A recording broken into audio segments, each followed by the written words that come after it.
ప్రార్థన చేసుకుందాం. ప్రేమగల తండ్రి, కృపగల దేవ, పరిశుద్ధమైన సర్వకృపని దేవతని నాయనానికి వందనాలు. కారణంలో వాటి నేను చేయలేకపోయినా దాన్ని క్షమించి ప్రభా తండ్రి సమయం కొరకు ప్రభు వందనాలు సాధన ఉంచుకొని అందుకర సైతం శక్తులు లేపరచుకొని బలహీనత ఎంత అత్యధికమైన కృపాన్ని సేవకుని దయచేసి ప్రభుత్వాన్ని నన్ను నిబ్బురుగా వాడుకోమని అనేక రహస్యాలు మర్మాలు నాకు బయలుపరచమని నాతో మాట్లాడమని సహాయం చేయమని ప్రభా అనేక మంది బిడ్డలకి నెగల శివుల హృదయం దయచేయమని ఇంకా ప్రభావాన్ని అనేక మంది ఉన్నట్టు అనేక పరిచయం ఉన్నట్టు ప్రభావ కృప చూపమని సహాయం చేయమని అన్నకర సైతం శక్తులు లేపరచమని నూతన శక్తి బలించి వాడుకోమని చదివిన బిడ్డని సాధనలో ఉంచుకోమని నన్ను మీ సాధనలో ఉంచుకోండి గురుగా వాడుకోండి యేసు ప్రాణాలు ప్రార్థిస్తున్నాను. ఆమేన్.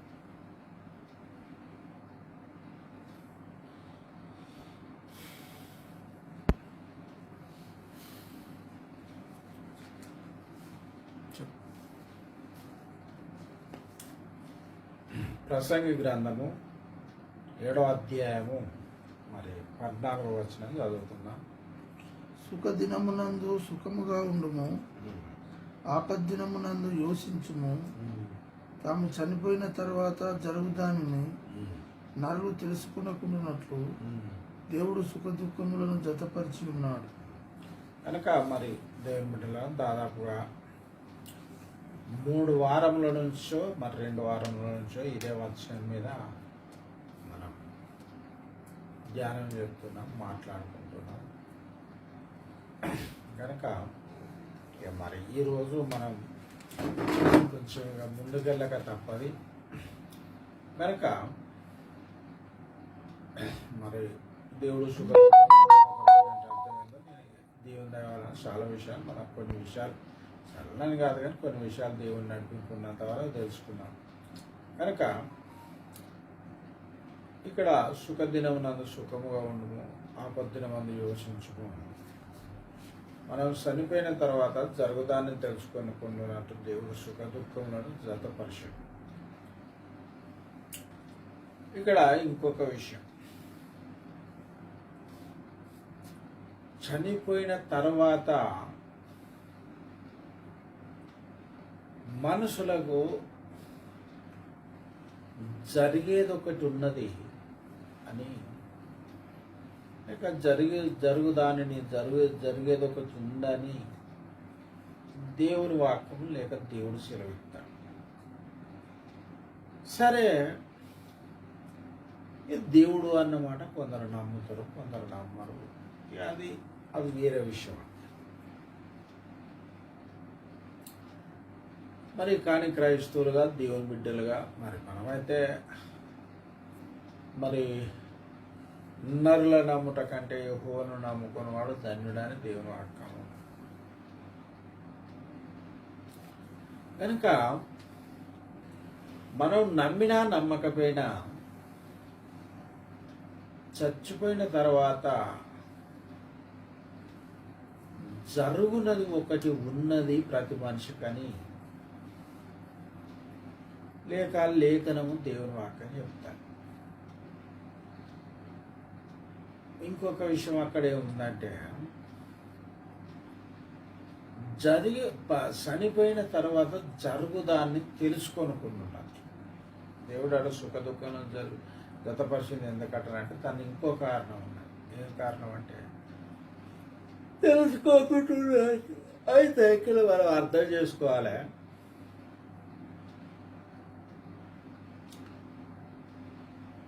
ఈ మనుషులు ఇప్పుడు మరణించిన తర్వాత జరుగుతాయి అంటే, ఇప్పుడు మనం అట్లా మనకు అర్థం అవడానికి చిన్న ఉదాహరణ అట్లా చెప్తున్నాం. ఇప్పుడు డాక్టర్ ఉన్నాడు, డాక్టర్ చేతిలో ఎంతోమంది రోగులు చనిపోతూనే ఉంటారు. హాస్పిటల్లో చనిపోవడం అనేది అంత మామూలుగా మనకు తెలిసిన విషయం. సరే, ఒక మనిషికి గుండె పేలవడును పట్టం, కిడ్నీలు పేలవడును పట్టం, ఏవో కొన్ని అవయవాలు దెబ్బతినడం, ప్రాముఖ్యమైన అవయవాలు దెబ్బతినడం వలన లేక వేరు వేరు కారణాల బట్టి డాక్టరు ఈ మనుషుడు బ్రతకడు అని చెప్తాడు. సరే, బ్రతకడు అని చెప్పిన వాళ్ళు సరే హాస్పిటల్నో లేకపోతే ఇంటి దగ్గరనో 7వ నాడు చనిపోతుంది. ఇక ఒక మనిషి కొరకు డాక్టర్ చెప్పేది అది ఒక ఆఖరి మాట అని మనం చెప్పుకోవాల్సి, ఈ మనుషుడు బ్రతకడు అంతే. ఇక అది ఆఖరి మాట. ఎందుకు ఆఖరి మాట అంటే ఆ తర్వాత జరిగేది ఇక నీకు ఇవ్వాలి చెప్పరు, ఏ డాక్టర్ చెప్పడు, ఇవ్వాలి చెప్పరు. ఇక అక్కడ ఏమని ఉన్నది, జరుగుదా ఏమని ఉంది బాబు, కొంచెం కింది భాగమే చదువు. మరణించిన చనిపోయిన తర్వాత జరుగుదాని నరులు తెలుసుకున్నప్పుడు చాలు. అంటే చనిపోయిన తర్వాత జరిగేది ఒకటి ఉంది ప్రతి మనిషికి, అంటే నీతిమంతునికైనా లేక పాప జరిగేది ఒకటి ఉంది. అది తెలుసుకొనకున్నట్టు దేవుడు సుఖదుఖంలో జతపరుచున్నాడు. కనుక ఇక ఒక మనిషిలో నుంచి ప్రాణం వెళ్ళిపోయింది అనుకోండి, చనిపోయింది అనుకోండి, హాస్పిటల్లో చనిపోయింది అనుకోండి, ఇంకా డాక్టర్ గారు ఏం చెప్తారు, ఇంకా డాక్టర్ ఏం చెప్తారు, ఆయన ఆయన ఆయన ఓపిక ఆయన వెళ్ళిపోతుంది. ఇంకేం లేదు కదా, ఇక ఆయన చెప్పేది ఏం లేదు కదా, అంతటితో సమాప్తం. నేనేం చెప్తాను, ఈ మనిషి చనిపోతాడనే మాట డాక్టర్ది అది ఆఖరి మాట, అంతటితో సమాప్తం. ఆ తర్వాత చెప్పేది ఏముండదు ఇక. అయితే ఆ తర్వాత విషయం దేవుడు చెప్తాడు. ఇక్కడ ఇక బాగా వినండి, ఇక్కడ పరిశుద్ధాత్మ దేవుడు చెప్తాడు. ఆ తర్వాత జరిగేది మనుషులకు తెలియదు అన్నాడు కదా దేవుడు, అన్నాడు కదా, అన్నాడు కాబట్టి వాళ్ళకు తెలియదు. ఆ తర్వాత జరిగేది ఆ చనిపోయిన తర్వాత తెలియదని దేవుడు అన్నాడు కాబట్టి ఇక అది వాళ్ళకు తెలియదు. ఇక వాళ్ళకి అంతవరకే చెప్తారు. ప్రాణం మన దేహంలో ఉన్నంత వరకే ఏ ప్రయత్నమైనా చేస్తారు. మనలో ఉన్న ఆత్మ వెళ్ళిపోయిందంటే ఇంకా వాళ్ళు మనం చేసే ప్రయత్నం ఉండదు, ఇక చెప్పే మాట కూడా ఏముండదని మనం అర్థం చేసుకోవాలి. అయితే ఇక్కడ ఒక విషయం, దేవుడు ఏం చెప్తాడంటే జరుగునది ఉన్నది కానీ అది మనసులకు తెలియదు. జరుగునది ఉన్నది కానీ మనసులకు తెలియదు. నేను ఏదో అంశం మీద మరి లూకా సువార్త ఇప్పుడు చదవడం అవసరం లేదు కానీ 16వ అధ్యాయం మీద మాట్లాడినా మీరు ఇన్ని ఉంటారు కనుక ఇక నేను దాని మీద మాట్లాడు. ఇప్పుడు యేసయ్య లోకంలో జన్మించిన తర్వాత జరుగుదాని కొరకే చెప్పిండు.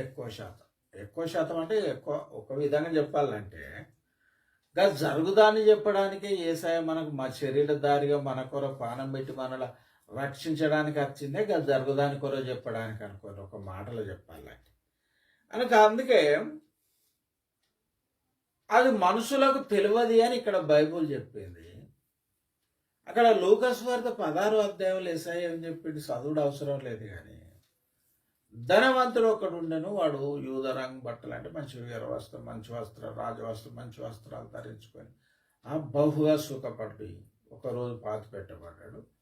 అతడు పాతాళంలోనికి వెళ్ళిపోయిండు అని మరి యేసయ్య చెప్పాడు. అంటే ఇప్పుడు అది యేసయ్య చెప్పినట్టు అక్కడ యేసయ్య చనిపోయిన తర్వాత జరిగిందని చెప్పాడు. ఇది మానవులు ఎవరు చెప్పలేరు. ఇక మానవులు చెప్పినాక ఇంకా దేవుడు ఈ శరీరధారిగా రావడం, ఈ మనుషులందరి కొరకు ప్రాణం పెట్టడం, దేవుడు వచ్చి బోధించడం కూడా అవసరం లేదు. అందుకే చూడండి, ఇప్పుడు యేసయ్య కొంతమందికి అర్థం కాదు, ఏం కాదు.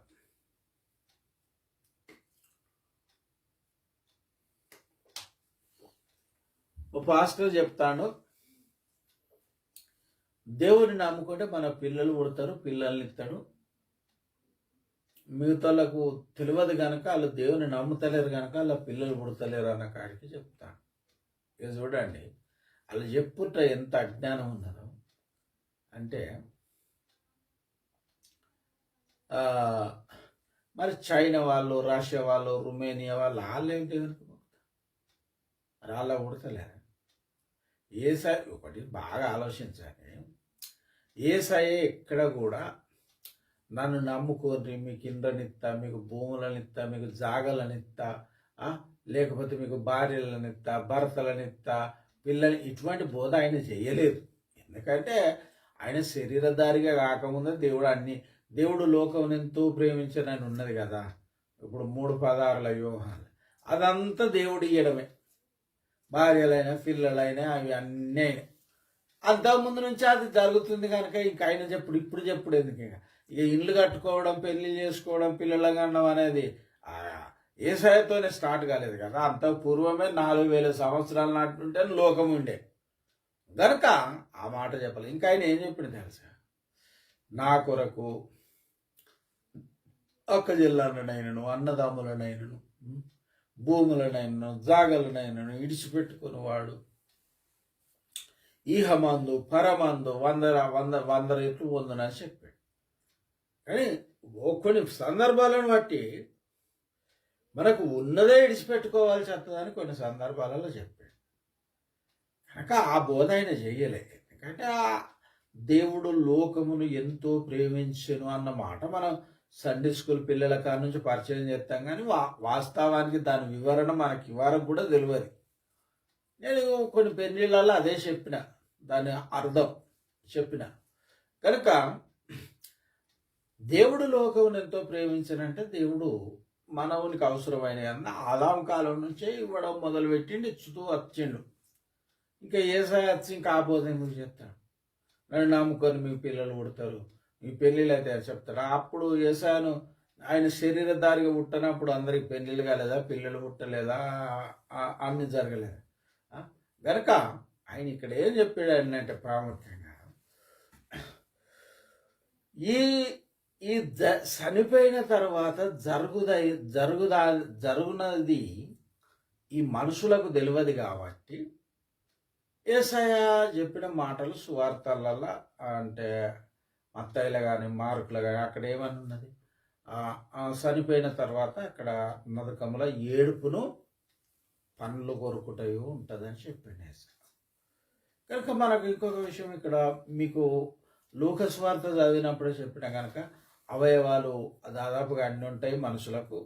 ఆత్మకు ఏడుపు ఉంటుంది, అంటే కళ్ళు ఉన్నాయి, ఏడుతానం అంతా ఇక ఉన్నది, బాధ అంతా ప్రాణం అంత ఉన్నది కనుక, ఆత్మ ప్రాణం ఉన్నది కనుక నేను ఏడవగలుగుతాను, పనులు కొరకు అంటే ఈ అవయవాలు ఉన్నాయని చెప్పిన. కనుక ఇక్కడ ఈ మనుషుడు ఈ టైంలో చనిపోతాడన్న వరకే దేవుడు మానవులకు బయలుపరిచిండు. చనిపోయిన దానిని ఖచ్చితంగా తెలపడానికి దేవుడే మానవుడై పుట్టాడు. అందుకే చూడండి యోహాను సువార్త 1వ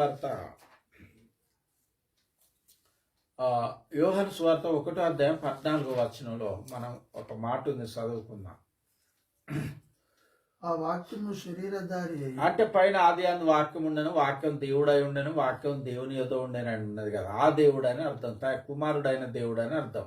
ఆ వాక్యం శరీరధారి అయి కృపాసత్య సంపూర్ణుడుగా మన మధ్యలో నివసించను. కనుక ఆయన కృపగలవానిగా, దయ చూపించువానిగా, సత్యవంతునిగా అంటే పాపం చేయని వానిగా, సత్యం బోధించువానిగా యేసయ్య మరి ఈ లోకంలో జన్మించాడు. అందుకే ఆయన ప్రాముఖ్యంగా చెప్పింది ఏంది అంటే మనుషులకు తెలియని 2వ రాకట. అంటే ప్రవచనాలు అంటే మొదటి రాక కొరకు ఎప్పుడే అనుకో, 2వ రాకట కొరకు, నరకం కొరకు, పరలోకం కొరకు, తర్వాత నరకంలో అగ్ని ఆరది పురుగు జావదని, లూకా సువార్తల బీద లాజరు మరి పరదైస్కు పోవడం, అబ్రాహాం రొమ్మును ఆనుకొని ఉండడం, బహుగా సుఖపడ్డ ధనవంతుడు పాతాళంలో బాధ వేదన పడడం, ఇది యేసయ్య మనకు చెప్పాడు. అంటే ఒక మాటలో చెప్పాలంటే మనం పరలోక రాజ్యం పోయే మార్గం గురించి ఆయన బోధించాం. అది దాన్ని చెప్పి మరలా దాన్ని ఏం చేస్తే మనం భూమి మీద ఎలా ఉండాలి ఏమని చెప్పిండు కదా. నరహత్య చేయవద్దు అన్న మాట మీరు విన్నారు కదా. తన సహోదరుని ద్రోహి అని వాడే నరహంతకు. వ్యభిచరించుద్దా అన్న మాట విన్నారు కదా. తన ఒక స్త్రీని తన హృదయంలో మోహసు చూసి వాడే వ్యభిచారం అంటే ఇంకా బాగా ఇరుకుటం బోధించిపోయాడు. అందుకే మన మత్తయిలో యేసయ్య చెప్పిండు కదా 7వ అధ్యాయంలో, ఇరుకు ద్వారమున ప్రవేశించు. కనుక దేవుని బిడ్డలారా, ఇరుకుగా బోధించి మీరు ఇట్లుంటేనే మరి పరలోకం, అట్లా లేకపోతే మళ్ళా అదే మరి నరకలోకం. గనుక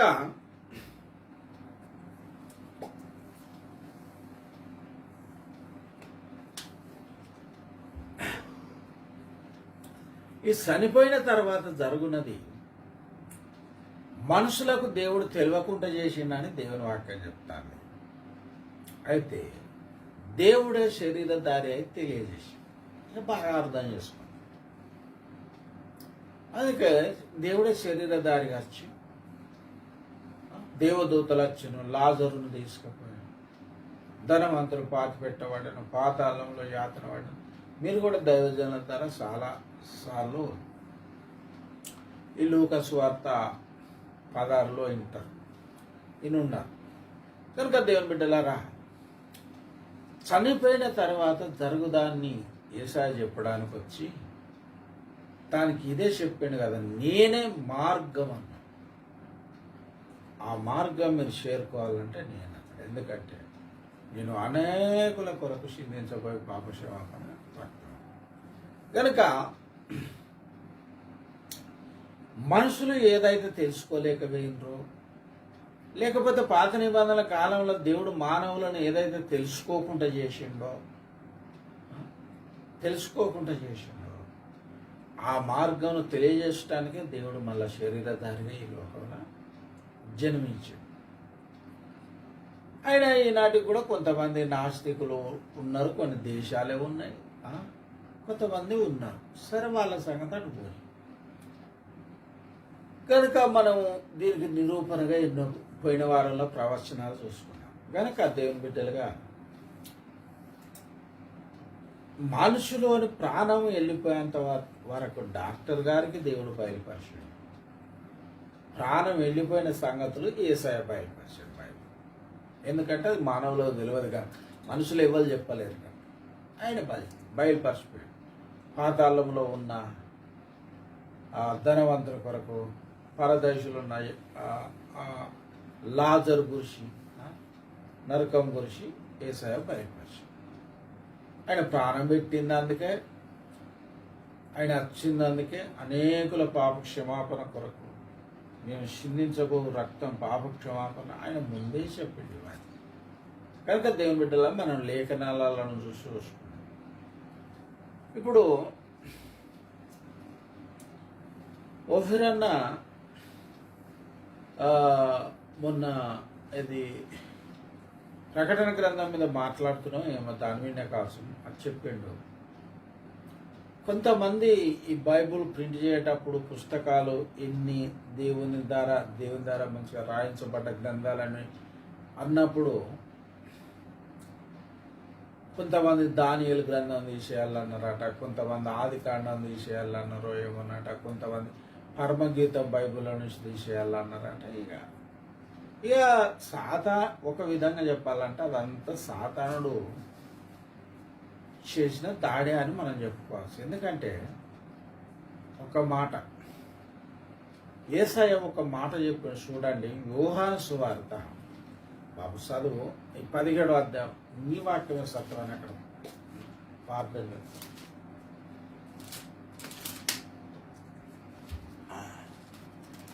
యోహాను సువార్త 17వ అధ్యాయం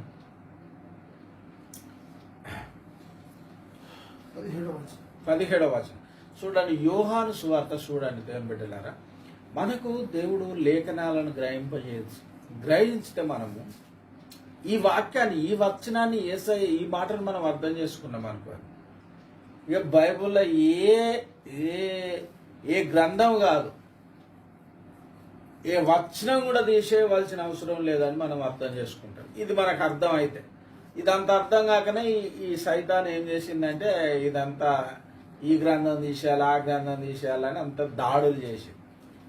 ఇప్పుడు చూడండి, ఆ బాబు చూడు, 17 యోహాను సువార్త 17వ అధ్యాయం 17వ వచనం.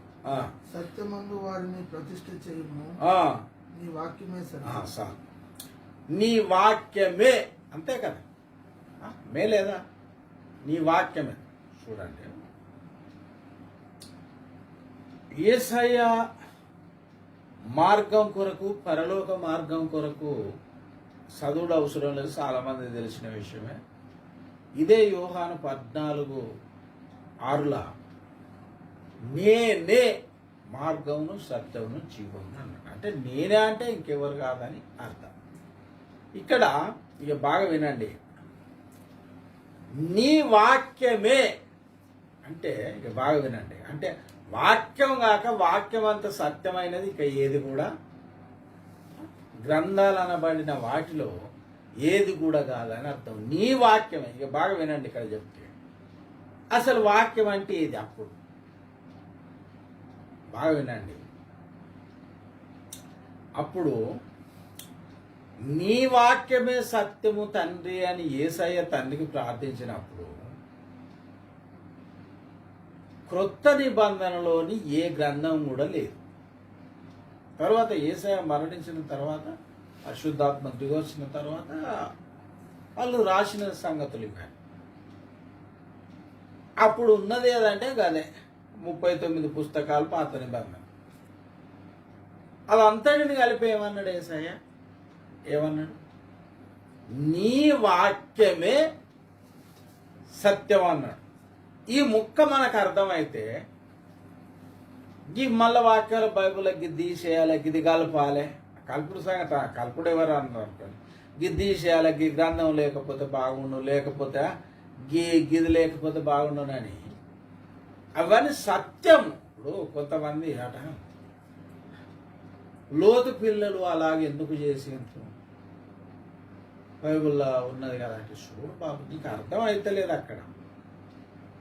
దేవుడు యథార్థవంతుడు. ఇప్పుడు నేనున్నా, సరే నేనున్నాను, నాకు 2 పిల్లలు ఉన్నారు, అక్కడ మంచిగా చదువుకొని ఇంజనీర్ అయ్యి మంచిగా ఇంజనీర్గా పనిచేసుకుంటాను అనుకో. ఒకరికి చదివే అబ్బాక మొత్తం 2వ తరగతి మొత్తం అబ్బాక మొత్తం వాడు ఏం చదవలేకపోయినా, సో మున్సిపాలిటీలో పనిచేస్తాను అనుకో, సఫాయి బజార్ ఊడ్చే పనిచేస్తాను. మనం ఇంజనీర్గా చెప్పుకునేటువంటి కొరకు ఇష్టపడ్డంత ఈ మున్సిపాలిటీలో చేసేటువంటి కొరకు చెప్పుకోవడానికి ఇష్టపడతాం, మళ్ళా చెప్పుకో, అది మనకి ఇష్టం ఉండదు. ఎందుకంటే మనం ఎక్కువ శాతం పరువు కొరకు మాట్లాడుకోవడం కొరకు ప్రయత్నం చేస్తాం, కానీ పరువు తీసుకునే పనులు మాట్లాడుకోవడానికి ప్రయత్నం చేయం కదా, చెయ్యం. అందుకే ఆ కొడుకు ఒకడు ఉన్నాడు, హైదరాబాద్లో ఉన్నాడు, ఆ ఇంజనీర్ అని చెప్పుకుంటాం. కానీ ఒకడు మున్సిపాలిటీలో పని చేస్తాడు, బజారు ఉడతాడని చెప్పుకోలేము, అది మనకి ఇష్టం లేదు. కానీ దేవుడు మనలాంటి వాడు కాదు, ఆయన యథార్థవంతుడు కాబట్టి ఏదైనా చెప్పవలసిందే. లోతు నాలాగు చేయమనలేదు దేవుడు, లోతు పిల్లల నాలాగు చేయమనలేదు. కానీ వాళ్ళు చేసిన తప్పుకి ఇదని యథార్థంగా దేవుడు తన గ్రంథంలో రాయించాడు. అలా దేవుడు తప్పే ఉన్నది. ఇప్పుడు ఒక మాట, ఆ పని దేవుడు చేయమని చెప్పలేదు కదా, వాళ్ళు చేసిన దానికి చేసిందని రాయించిన తప్ప. ఇప్పుడు చూడండి, నేను ఇక్కడ డోర్ వేసుకుని, సరే డోర్ తీసి చెప్తాను, వాక్యం చెప్తాను, వాక్యం చెప్తున్నా ఎవడన్నా వటాకపరచడానికి ఖర్చు నాకు ఇష్టం ఉంటుందా?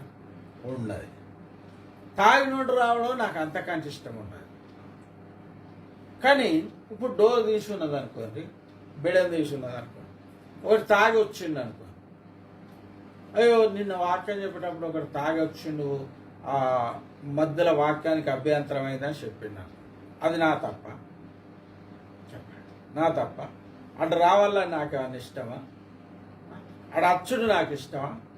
దేవుని వాక్యానికి అభ్యంతరం చేయడం నాకు ఇష్టమా? అదంతా నాకు ఇష్టం లేని విషయమే. కానీ మొన్నటి మంగళవారం అయితే ఇట్లా ఒకటి రావడం వలన, త్రాగుబోతూ రావడం వలన అభ్యంతరం అయింది అని చెప్పడం అది నేను చేసిన పాపమా?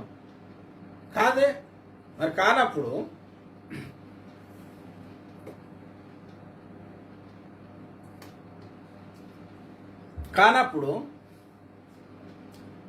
మరి లోతు పిల్లలు అలా చేసింది అది దేవుడు చెప్పిండా? అది దేవుని చిత్తమా? దేవుడు అలాగనే చేయమన్నాడు. అసలు ద్వితీయోపదేశ కాండంలో ఏమన్నాడు తెలుసా? ఒకవేళ గిద్దోని కాదు గుర్తున్నదో లేదో కానీ దేవుడు ఏమన్నాడంటే, 10 అమోనీయులు మోయాబీలే ఈ లోతు పిల్లలకు పుట్టిన వాళ్ళు. అమోనీయులు మోయాబీలు వీళ్ళు 10వ తరం వరకు కూడా ఇశ్రాయేలులలో చేరద్దు అన్నాడు దేవుడు. అంటే దేవుని కోపం ఉన్నట్టే కదా, దేవుని కోపం ఉన్నట్టే కదా, ఉన్నట్టు. ఇంకా కొంతమంది ఇంకొక ప్రశ్న ఏంటంటే, ఓఫిరాన్న చెప్తాడు,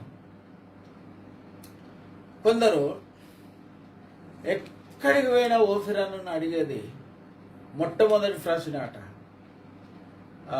కయ్యూనుకు భార్య ఎక్కడి నుంచి వచ్చింది? ఎక్కడి నుంచి వచ్చింది? శేలన చేసుకుంది. దీనికే ఏమో ఎవరో ప్రశ్న వేసింది అనుకుంటా, మరి హిందువులో ఎవరో కానీ నాకు అంత గుర్తులేదు. కానీ ఫ్రాన్సిస్ అయ్య గారు చెప్పిన సమాధానం మాత్రం దేవుని దయవలన గుర్తున్నది. కయ్యూను చెల్లెని చేసుకున్నాడు కదా. అయితే ఫ్రాన్సిస్ అయ్య గారు ఏమన్నాడంటే, మనం పెళ్లి కొడుకు పెళ్లి కూతురు అంటాం, అట్లే కదా నేను, లేకపోతే పెళ్లి కొడుకు పెళ్లి కోడలు, లేకపోతే పెళ్లి కూతురు పెళ్లి అల్లుడు అంటామా? అనలేము కదా, అట్లా అనలేము కదా. పెళ్లి కూతురు పెళ్లి కొడుకు అంటాం. అంటే దానికి ఫ్రాన్సిస్ అయ్య గారు ఏమన్నాడంటే, అందులో పెళ్లి అన్న పదం తీసేస్తే వాళ్ళిద్దరు ఏమవుతారు అన్నాడు. ఏమవుతారు? కొడుకు కూతురు అవుతారు. కొడుకు లేక మన తెలంగాణ భాషలో మంచిగా బిడ్డ అవుతారు. కొడుకు బిడ్డ అవుతారు. ఒక్క తల్లికి పుట్టిన వాళ్ళు పెళ్లి చేసుకుంటూ వచ్చిండ్రు కనుకనే పెళ్లి కూతురు పెళ్లి కొడుకు అన్న పదం పుట్టింది అని ఫ్రాన్సిస్ అయ్య గారు సమాధానం చెప్పారు. మీరు ఒక కయ్యీనే చేసుకున్నాడు అనుకోకుండా, కయ్యీను నుంచి అబ్రాహం వరకు 2000 సంవత్సరాలు. అబ్రాహం అన్నాడు, ఆమె నా చెల్లెన్న మాట నిజమే, ఆమె నా తల్లి కుమార్తె కాదు కానీ నా తండ్రి కుమార్తె. అంటే ఇంకా 2000 సంవత్సరాలైనా అట్లనే చెల్ల వరుసలు చేసుకుంటూ వచ్చిండనే కదా అర్థం. కనుక మరి ఇప్పుడు చేసుకుంటానంటారా? ఇక నిన్ను ఇప్పుడు చేసుకోమని నేను చెప్తలేను. నువ్వు కావాలని చేసుకుంటే కాదు, నీ కర్మ, నీ ఇష్టం, నీ ఉద్దేశం. నేను ఆ మాట చెప్ప, నాకు దాంతో సంబంధం.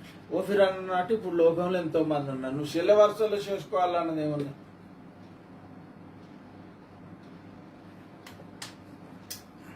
గనుక ఇట్లా మనం అర్థం చేసుకోవాలి. కనుక లోతును అలాగ చేసిండు, దావీదు ఎలాగ చేసిండు అని దేవుడు యథార్థవంతుడై ఆయన రాయించిండు.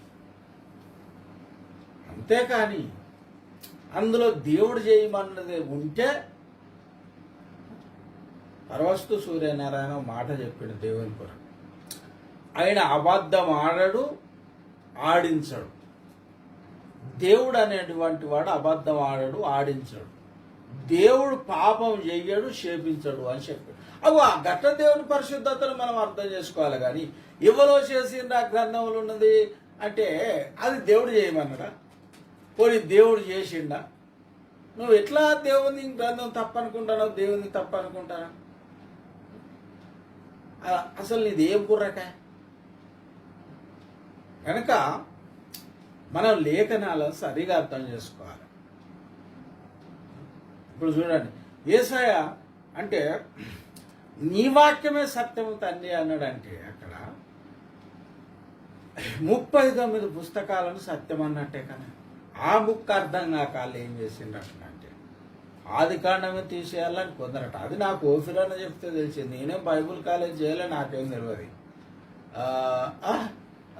తర్వాత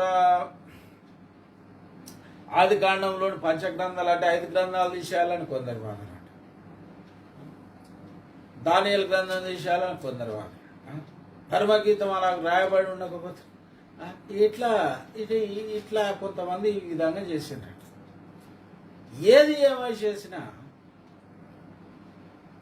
ఒక మాటలో చెప్పాలంటే అది మనకు అర్థం కాకపోవడం కానీ కావడం అయితే కాదు. ఎందుకంటే ఈ 39 గ్రంథాలను, పాత నిబంధన గ్రంథాలను కలిపి తర్వాత యేసయ్య కూడా 4 సువార్తలు రాయబడేలాగా తన శిష్యులో బోధించాడు కదా, బోధించాడు కనుక ఇవన్నీ కలిపే యేసయ్య అన్నాడు. పాత నిబంధన అన్ని గ్రంథాలు కలిపి నీ వాక్యమే, భూమి మీద ఏదైనా సత్యం ఉన్నది అంటే అది నీ వాక్యమే తండ్రి అని అన్నాడు. అది మనం అర్థం చేసుకోవాలి. నీ వాక్యమే అంటే ఇక మరి ఏదిగా ఇప్పుడు దేవుడు తన స్వరూపమందు తన పోలిక చొప్పున ఈ నరుని సృజించాడు అన్నదానికి ఇప్పుడు కోతివాదానికి కలుగుతుందా? కలిగదు కదా. కనుక నీ వాక్యమే సత్యం అన్నాడు. కనుక దేవుని వాక్యం సత్యం కనుక యేసయ్యే ఆ మాట శరీరధారికి వచ్చి అంత ఖచ్చితంగా 3.5 సంవత్సరాలు బోధించుతూ కనిపిస్తూ చెప్పిండు కనుక ఇంకా అది మనం కాదనలేని సత్యం. కనుక దేవుని బిడ్డలారా, యేసయ్య స్వస్థపరిచేటోడు. సరే, ఆయన కృపలేంది ఎవరో పెళ్లి కాదు, పిల్లలు పుట్టరు, ఉద్యోగం దొరకదు, బ్రతకలేము, ఆరోగ్యం ఉండదు. ఏదైనా దేవుని కృపే.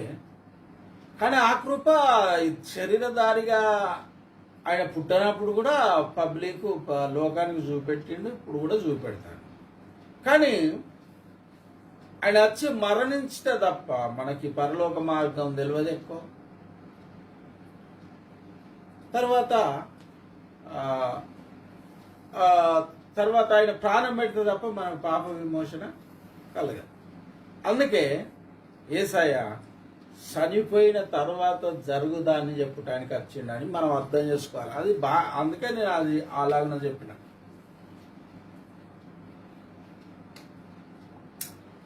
డాక్టర్ తెలియదు అంటే నేను వాళ్ళను దేవుడు వాళ్ళకి అంతవరకే బయలుపరిచింది కనుక అంతవరకే చెప్పాను.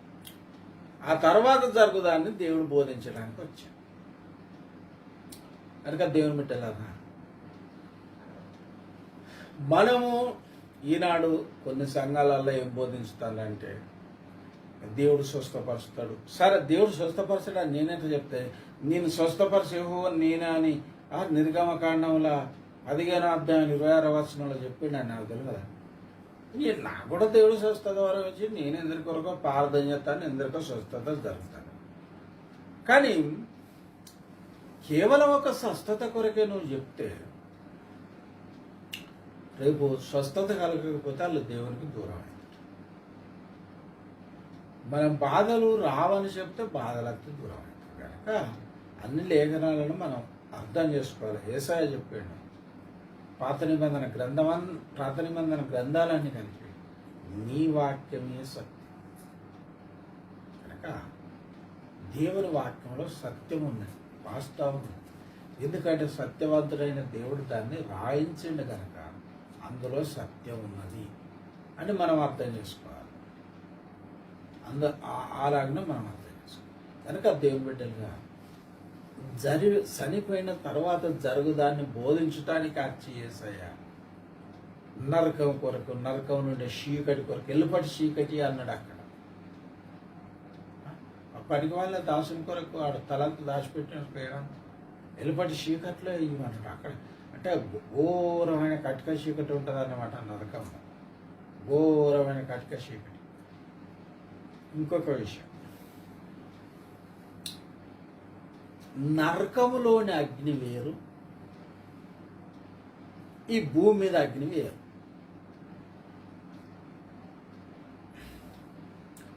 ఇప్పుడు కొంతమంది ఏమంటారంటే మనం ఏలుగారితోనే కాలుతోనే ఓర్చుకోము. నరకంలో శరీరం అంతా కాలితే, లేకపోతే ఆత్మ అంతా కాలితే ఓర్చుకో. ఈ అగ్ని కాదు అది. చూడండి అక్కడ నేను ఇక మనం దాని లక్షణాలు దీని లక్షణాలు చెప్పుకున్నాం. ఇప్పుడు ఈ భూలోక అగ్ని ఉన్నది. ముందుగా భూలోక అగ్ని కూడా చెప్తాం. ఇక మనం కొంచెం పూర్వకాలంలో 20 సంవత్సరాల కాలంలోనికి 25-30 సంవత్సరాల కాలంలోనికి వెళితే చలికి తట్టుకోలేక చాలామంది తెల్లవారక ముందే చలికాలం 5 గంటలకు లేక 4 గంటలకు మంట పెట్టుకునేవారు. మంట పెట్టుకుంటే అక్కడ ఏమవుతుంది? ఎందరో వచ్చి చలి కాసుకోవడానికి అక్కడ కూర్చున్నప్పుడు ఏమవుతుందంటే అక్కడ నీ ముఖం నాకు, నా ముఖం నీ కోహం నాకు ఇంతమంది చలి కాగిందని కాగిన వాళ్ళందరికీ తెలిసిపోతుంది. ఎందుకు తెలిసిపోతుంది అంటే అక్కడ వచ్చే మంటల లేక ఈ భూమి మీద ఉన్న మంటల వెలుగుంటుంది కనుక ఆ వెలుగు వలన మనుషులు ఒకరి ముఖం ఒకరు గుర్తుపట్టుకుంటారు. ఇది వెలిగిచ్చే అగ్ని. తర్వాత పొయ్యిలో కట్టెలు అయిపోయినాయి, ఇది చల్లారిపోయే అగ్ని. ఒకటి వెలుగునిచ్చే అగ్ని, రెండవది చల్లారిపోయే అగ్ని. తర్వాత ఈ అగ్ని శరీరమును మాత్రమే కాల్వగలదు. ఇప్పుడు చచ్చిపోయిన వాళ్ళు కొందరిని గాలెత్తారు కదా మా భారతదేశం. ఇప్పుడు వాళ్ళ శరీరం అంతా కాల్చేస్తలేదు, కాల్చేది. ఈ 3 లక్షణాలు ఈ లోక సంబంధమైన అగ్నికి ఉంటాయి. అయితే పరలోక సంబంధమైన అగ్నికి ఒకటి, ఇక్కడ అగ్నేమో ఆరిపోతే దానికేమో అక్కడ ఇక్కడ దానికేమో కట్టెలు లేకపోతే ఆరిపోయే గుణం ఉంటే, గ్యాస్ అయిపోతే గ్యాస్ పోయి బంద్ అయింది. అట్లా ఇక్కడ అగ్నికి ఆరిపోయే గుణం ఉంటే యేసయ్య నరకంలో ఉన్న అగ్ని కొరకు ఏం చెప్పండి? చదువుడు అవసరం లేదు కానీ మార్క్స్ వార్తల అగ్ని ఆరదు పురుగు జావదు అన్నాడు. అంటే ఆత్మ జావది, అగ్ని చల్లారిపోదు. దీనికి చనిపోయే గుణము, దీనికి చల్లారిపోయే గుణం అంటే దానికి చల్లారిపోని గుణం ఉంది. ఈ అగ్నికి వెలుగునిచ్చే గుణం అంటే దానికి చీకటినే మండుతుంది. కటిక చీకటి, మనుషులు కాలుతూనే ఉంటారు కానీ ఎవడు కనబడదు. అంత కటిక చీకటి అన్నమాట. ఎల్లుపొట్టి చీకటిలో అన్నాడు యేసయ్య. యేసయ్య రాకపోతే ఇవన్నీ మనకు తెలిసిన చెప్పండి. కనుక కటిక చీకటి బాగా గాఢాంధకారం అన్నమాట. కనుక భయంకరమైన చీకటి. ఇంకొక విషయం, యేసయ్య మత్తయి సువార్తలో ఒక మాట చెప్పాడు. బాబు చదువుతాం అక్కడ, మీ దేహమును శరీరం 10వ అధ్యాయం అనుకుంటాం. మీ దేహం మరి 28 అక్కడ చూడు.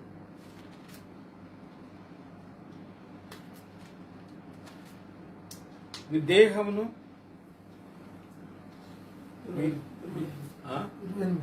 28 చూడండి, 10వ అధ్యాయం 28వ వచనం. మరియు ఆత్మను సంపనేరక దేహమును చంపువారికి భయపడకుడి గాని ఆత్మను దేహమును కూడా నరకములో నశింపజేయగలవానికి. చూడండి, ఇప్పుడు ఆత్మ శరీరం అంటే పునరుద్ధానులు అవుతారు. చూడండి, మళ్ళా వేద పరిపాలన అయినాక దేవుని నమ్మను, అప్పుడు అలా శరీరాలు వస్తాయి కదా. ఆ శరీరం వాళ్ళ లోపల ఉన్న ఆత్మ, ఈ రెండింటిని కాలుతుంది ఆ పరలోకంలో ఉన్నాయి, క్షమించండి ఆ నరకంలో ఉన్నాయి. కానీ ఇక్కడ లోక సంబంధమైన అగ్ని ఆత్మ దానికి దొరకదు, కాలువలేదు కనుక దాని లక్షణాలు ఇప్పుడు చూడండి, ఒకదానికి ఒకటి వ్యతిరేకంగా లేవు. ఇది జల్లారిపోతే అది జల్లారిపోదు, ఇది ఎలుగునిస్తే అది చీకటినిస్తుంది, ఇది శరీరాన్ని కాలుతుంది, అది శరీరాన్ని ఆత్మను రెండింటిని కాలుతుంది. ఇవన్నీ మనకి యేసయ్య శరీరధారిగా లోకంలో పుట్టినందుకు తెలుసు. ఇవి ఎవడు చెప్తాడు చెప్పండి? ఎవరు చెప్పాలి? దేవుడే శరీరధారి అయి ఇప్పుడు యేసాయిలో నుంచి దేవుడు తండ్రి అయిన దేవుడు మాట్లాడిందని హెబ్రీ పత్రిక 1వ అధ్యాయం మనం చదువుకుంటే అక్కడ చూడండి ఏమైనా ఉన్నది అంటే పాత నిబంధనల వాక్యం సత్యమని కుమారుడైన దేవుడు ఎందుకు ప్రార్థన చేసిండో మనకి హెబ్రీ పత్రిక చదివితే అర్థమవుతుంది. మొదటి నుంచి 3వ వచనం 1వ అధ్యాయం. పూర్వకాలమందు నానా సమయములలోను నానా విధములుగాను ప్రవక్తల ద్వారా మన పితరులతో మాట్లాడిన చూడండి, నానా విధములలోను నానా సమయాలలోను మన పితరులతో అంటే ప్రవక్తలతో లేక పాత నిబంధనల ప్రవక్తలతో పాత నిబంధన గ్రంథాలు రాసిన ప్రవక్తలతో మాట్లాడిన దేవుడు ఈ దినముల అంతమందు కుమారుని ద్వారా మనతో మాట్లాడారు. చూడండి, అంటే ఏ దేవుడు అయితే తమ ప్రవక్తల్లో పాత నిబంధనలో నుంచి మాట్లాడిండో ఆ దేవుడు మళ్ళీ దినములంతమందు కుమారుని ద్వారా కుమారుల నుంచి మాట్లాడాడు. ఆయన తండ్రి అయిన దేవుడు. అందుకే యేసయ్య నీ వాక్యమే సత్యం. అది సత్యవంతుడైన దేవుని వాక్యే కానీ మానవుని వాక్కు కాదు. కనుక మనం ఇది ఆలోచించుకొని ఇది అర్థం చేసుకొని మనకు చనిపోయిన తర్వాత నరకము కొరకు మోక్షం కొరకు బోధించడానికే ఆ మోక్షం చేరే బోధ చేసి మన కొరకు ప్రాణం పెట్టి మన పాపంలో నుంచి శాపంలో నుంచి విడిపించి ఇది జీవితం, ఇలా జీవిస్తే నీకు పరలోకం అని యేసయ్య మనకు బోధించిపోవడానికే ఈ లోకానికి వచ్చిందని మనం అర్థం చేసుకోవాలి. సరే,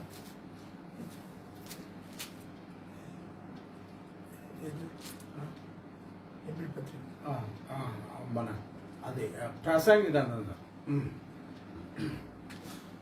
తాము చనిపోయిన తర్వాత జరుగుదాన్ని నరులు తెలుసుకున్నట్లు దేవుడు సుఖదుఖములను జతపరిచి ఉన్నాడు. నా వ్యర్థ సంచారముల కాలంలో దరిదాపుగా దేవుని బిడ్డలారా ఈ 3 వారాలు ఏమో ఈ వచనం విన్న దేవుడు ఇన్ని విధాలుగా మాట్లాడిన దేవుని స్తోత్రం కలుగును గాక.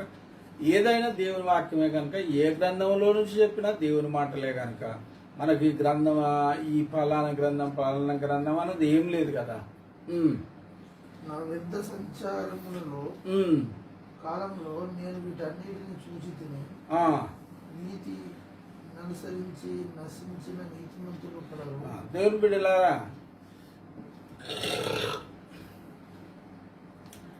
నీతిమంతులు నశించిపోవడం అనేది ఇవాళ కొత్త విషయం ఏం కాదండి. అంటే క్రీస్తుకు పూర్వం దరిదాపుగా 900 సంవత్సరాల నాడు, 900 కావచ్చు. అంటే దావీదు 1000 సంవత్సరాల నాడు అంటే మరి 9 లేక 950 ఆ కాలంలో రాయవచ్చు. ఆనాడే నీతిని అనుసరించి నశించిన నీతిమంతులు ఉన్నారు అని దేవుడు ఇక్కడ రాయించుతాడు కదా. అంతే మన యేసయ్య చెప్పగలదా ఈ యూదుల గురించి, ప్రవక్తలను చంపుదానా, పిల్లలు మన కోడి తన పిల్లలను చేర్చుకున్నట్టు నేను చేర్చుకొని అక్కడ చెప్తాడు కదా. ఒకవేళ బాబు దొరికితే మరి ఐడియా ఉంటే మత్తయి సువార్త అక్కడ యేసయ్య అంటాడు యెరూషలేము గురించి లేక యూదుల గురించి మాట్లాడుతూ అంటాడు, కోడి తన పిల్లలను చేర్చుకున్నట్లు నేను మిమ్మల్ని అనేక సార్లు చేర్చుకున్నట్లు చూసి తిరిగాను. వీళ్ళు ఎంతోమంది ప్రవక్తలను చంపిందని యూదులు, నీతిమంతులైన ప్రవక్తల రక్తం జకరియా మొదలుకు అక్కడ నీతిమంతుల రక్తం సిందించిన సందర్భమే యేసయ్య కూడా మాట్లాడాను మత్తయి సువార్త. కనుక దేవుని బిడ్డలారా, నీతిని అనుసరించి నశించిన నీతిమంతులు అనేవారు ఆనాడు క్రీస్తు పూర్వమే ఎన్నో 100 సంవత్సరాల నాడే ఉన్నారని మనం అర్థం చేసుకోవాలి.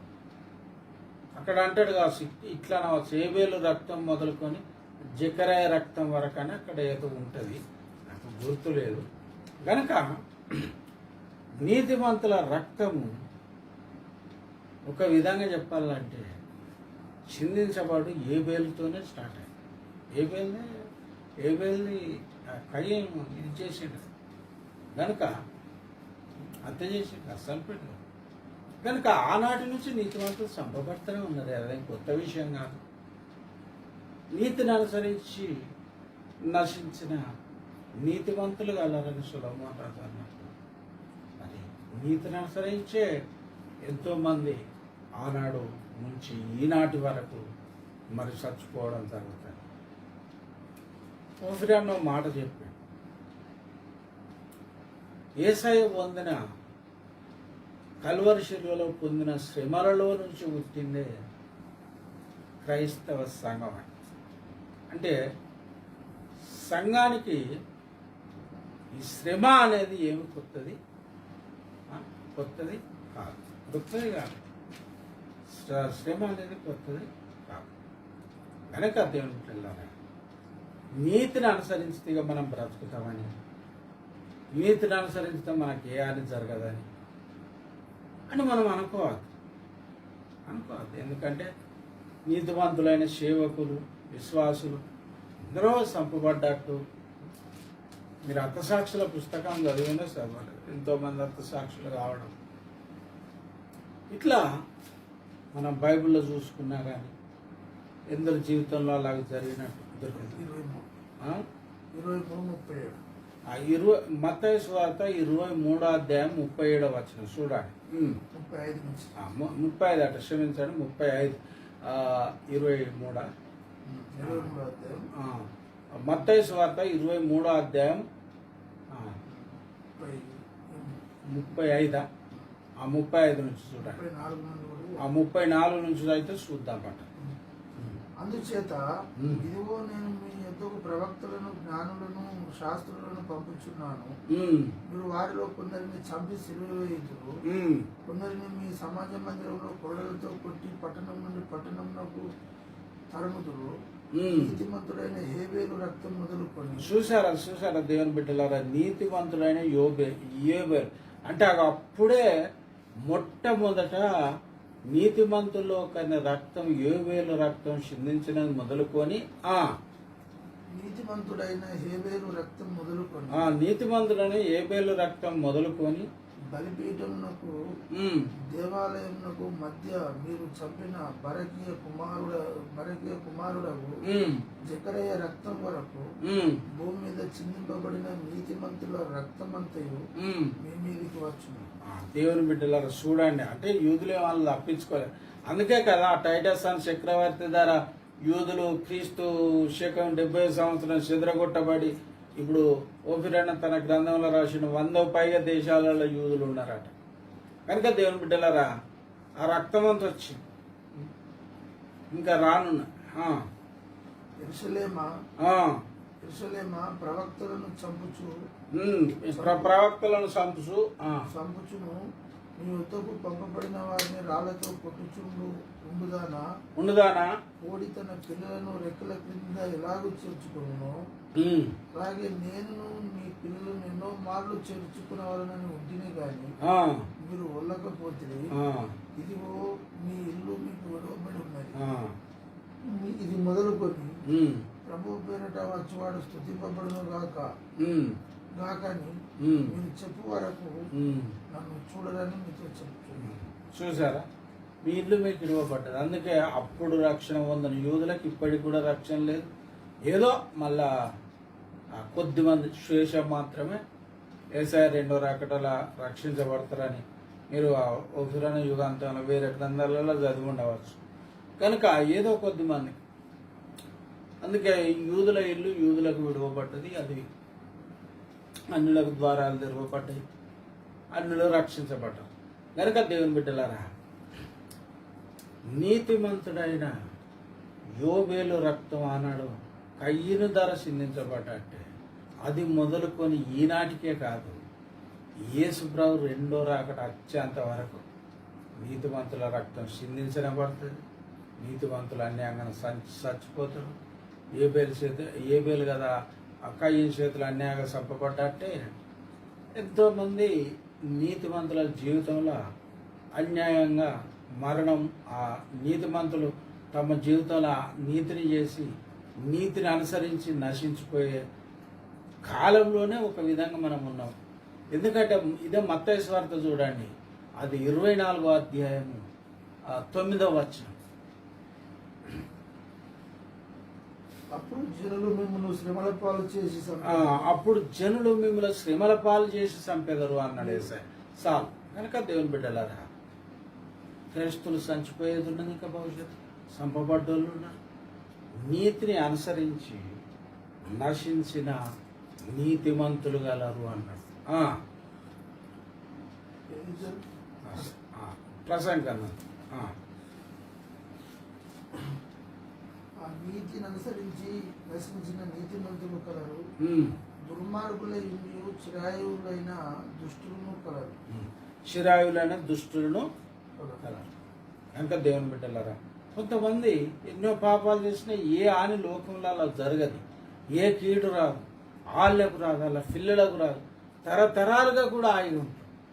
అటువంటి వాళ్ళు ఉన్నారని ఆనాడు క్రీస్తు పూర్వం, ఆనాడు 100 సంవత్సరాల నాడే సొలొమోను ద్వారా దేవుడు రాయించాడు. కనుక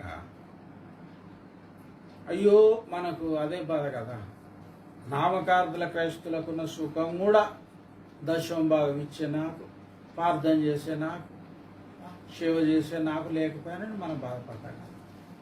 కానీ ఒకటి అర్థం చేసుకోవాలి, ఈ లోకంలో నీతిమంతులు నశించడం అది మామూలు విషయమే, తర్వాత దుష్టులు సుఖించడం కూడా అది మామూలు విషయమే. అది ఆనాటి నుంచి తరతరాలుగా జరుగుతూనే ఉన్నది కనుక దాని కొరకు మనం ఆశ్చర్యపడవలసిన అవసరం లేదు. అధికముగా నీతివంతుడవై ఉండకుండా అధికముగా జ్ఞానివి కాకుండా చాలు. అక్కడ ఈ అధికంగా నీతి అంటే ఓపిరాన్ని మాట చెప్పాడు, మరి నాకు కూడా దాని ఆఖరు తెలియదు. ఇక పౌలు కంటే మనం నీతివంతులుగా ఉండడం అంటే ఇక మరి అది అధికమైన నీతి అవుతుంది అన్నాడు. మరి ఆయనకు తెలుసు కాబట్టి ఆ మాట చెప్పి నాకు తెలియదు కాబట్టి నేను అయిన మాటనే చెప్పుకుంటాను. అధికం అంటే మన ఎక్కడి వరకు ఎంత అధికముగా నీతిమంతుడవై ఉండకుండా అధికముగా జ్ఞానమి కాకము. జ్ఞానం అంటే దేవుడి చేతిలో అవుతాం కానీ సరే అధికముగా జ్ఞానమి కాకము. నాశనం చేసుకుందువు. అధికముగా ఒకటి మనం అర్థం చేసుకోవాలి, అధికంగా నీతిగుండడు ఎవరు 100 కాసు కానీ అధికంగా దుర్మార్గం పనులు చేసేటోళ్ళు ఎక్కువ మంది ఉన్నారు. కనుక అధికమైన దుర్మార్గత వలన మన కాలానికి ముందే మనం చచ్చిపోతామని లేఖనం చెప్తాను. ఇది నేను పోయిన ఏదో వేరే అంశాలు ప్రసంగ గ్రంథం మీద మాట్లాడినప్పుడే మీకు కొరింథీ పత్రిక చదివిపించిన. మనం చాలామంది తెలుసు, ఎందుకంటే దైవ సేవకులు దాన్ని చదివినాకనే చాలామంది రొట్టెనిస్తారు కదా, ప్రభు శరీరం ఇస్తారు కదా. కనుక మీలో అనేకులు దీన్ని వివేచించక, ప్రభు శరీరం అని వివేచించక తినడం వలన, త్రాగడం వలన అనేకులు రోగులను బలహీనులై ఉన్నారు. చాలామంది నిద్రించుతానట్టు చచ్చిపోతానని చెప్పిండు అక్కడ. కనుక దేవుని బిడ్డలారా, అధికమైన దుర్మార్గత మరి సావుకే దారితీస్తుందని. ఇంకొకటి, నీ కాలానికి ముందే నువ్వు ఎలా చనిపోదువు అన్నాడు అక్కడ. అంటే దేవుడు మనకు సరే ఇప్పటి కాలాన్ని పట్టారు, మనం 70 సంవత్సరాలు రాజు, సరే 60 అని. కానీ ఆ ఎక్కువ ఎంతో ఇప్పుడు రౌడీ షీటర్ అనేది ఇప్పుడు టీవీలలో ఇవ్వడం, లేక వాళ్ళకు విరోధులై కొంతమంది 10 మంది 12 మంది కలవడం, అల్లన హత్య చేయడం, యవ్వన కాలంలో చచ్చిపోవడం, ఇదంతా మనం చూస్తాను. ఇదంతా అయితే ఒకటి మనం అర్థం చేసుకోవాలి, అది దేవుడు ఆయనకి ఆయుష్ అంతే రాసింది అనద్దు. ఎందుకనద్దు అంటే అక్కడ ఏమని రాయబడి ఉన్నది, నీ కాలమునకు ముందు నువ్వు ఎలా చనిపోతావు అంటే అది దేవుడు రాసిన కాలమానికి రాలేదు. బాగా అర్థం చేసుకోవాలి, దేవుడు రాసిన కాలం రాలేదు, కానీ ఈయన దుర్మార్గం క్రియలను బట్టి అని చంపేస్తాను. అది కథ, అట్లా చచ్చిపోతాను.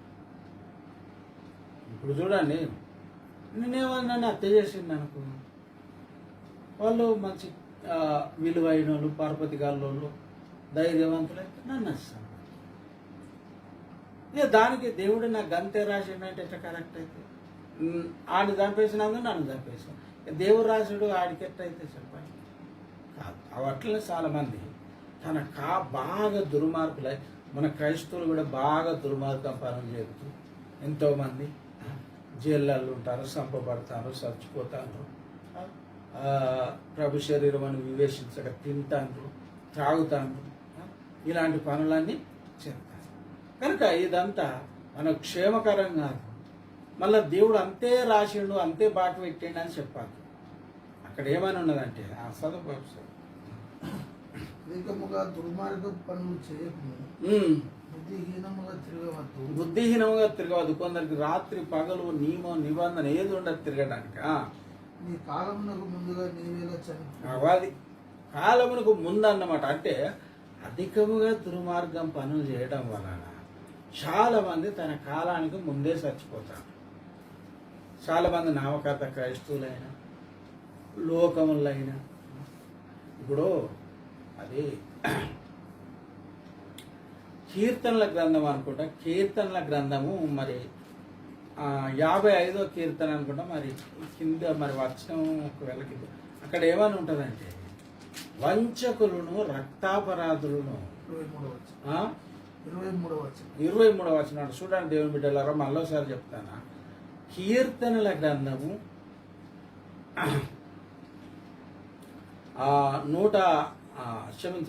55వ కీర్తన మరి 23వ వచనం. దేవా నాశన కూపములో నీవు వారిని పడవేయుదువు, నాశన కూపంలో వారిని పడవేయుదువు, రక్తాపరాధులను వంచకులను సగము కాలమైన బ్రతుకు.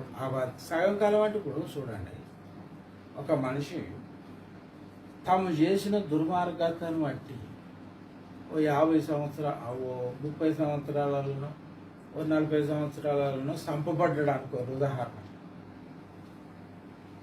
అంటే ఇక ఆయన సగం కాలం బతకలేదంటే ఇక ఆయనకు ఇప్పుడు 30 సంవత్సరాలలో చంపబడ్డానికి 60 సంవత్సరాలు ఆయుష్ దేవుడు రాసినట్టే కదా. కనుక వాళ్ళు చేసే దుర్మార్గతను బట్టి అందుకే దేవుడు మాకే చెప్తాను అధికంగా దుర్మార్గులవే ఉంటాం. ఇట్లా కొంతమంది చనిపోతుంటారు. అటువంటి వాళ్ళ సాగు కన్నా తల్లిదండ్రులే చూడవలసి. ఎంతమంది మనం చూస్తాను లోకంలో తమకు పుట్టిన బిడ్డలు కొడుకులు అధికంగా దుర్మార్గులై తల్లిదండ్రుల ముందే చచ్చిపోవడం మనం ఎందరినో చూస్తాము. చాలామందిని చూడలేకపోయినా కొంతమందిని చూస్తాను. కనుక అధికమైన దుర్మార్గత నిన్ను దేవుడు రాసిన కాల ఆయుష్ అంతా కూడా నిన్ను అది బ్రతకనియది. దానికంటే ముందే చచ్చిపోతామని ఎదిగి దుర్మార్గతను మాని భయభక్తులు కలిగి ఉండడానికి మరి దేవుడు మన సాయం చేయడం గట్ట ప్రార్థన చేస్తాం. చెప్తాం ప్రార్థన. ప్రేమగల తండ్రి, కృపగల దేవ, పరిశుద్ధమైన తండ్రి, నాయన నీ పాదములకు వందనాలు, స్తోత్రాలు, కృతజ్ఞత వందనాలు చెల్లిస్తున్నాం. ఈ సమయన ప్రభా తండ్రి నువ్వు మాతో మాట్లాడినందుకు ప్రభా నాయన నీకు వందనాలు. ప్రభా తండ్రి నాయన ఈ వాక్యం మాకు అనేట్లకు ఆశీర్వాదకరంగా చేయమని, కృపచూపమని, అంధకార సైతాన్ శక్తులను యేసునాలకు గద్దిస్తూ బంధించమని తండ్రి అనేకులకి వినగల చెవి, గ్రహింపగల హృదయించి అనేకులకి ఇంకా పరిచయం ఆటలు కృపదాశ్యమని దుష్ట శక్తులను గద్దించమని నీకు వందనాలు, స్తోత్రాలు చెల్లిస్తూ యేసు ప్రాణాల్లో ప్రార్థిస్తున్నాం తండ్రి. ఆమేన్. తండ్రి అయిన దేవుని ప్రేమ, కుమారుడు అయిన యేసుక్రీస్తు కృప, పరిశుద్ధాత్మ దేవుని అద్భుత సాహసం మనకు దేవుని బిడ్డలందరూ సర్వతోడైన కాబట్టి సంరక్షించిన కాదు. మంచిది. అందరికీ వందనాలు. కొంచెం అనారోగ్య పరిస్థితులను బట్టి నేను కొంచెం చెప్పలేకపోయినా, గంట 5 నిమిషాలు తక్కువనే చెప్పిన. అది కనుక నా నిమిత్తం ప్రార్థన చేయండి, ఆరోగ్య నిమిత్తం ప్రార్థన చేయండి. మళ్ళీ దేవుని దయ వలన మరి వచ్చే సోమవారం కలుసుకుందాం. అందరికీ వందనాలు.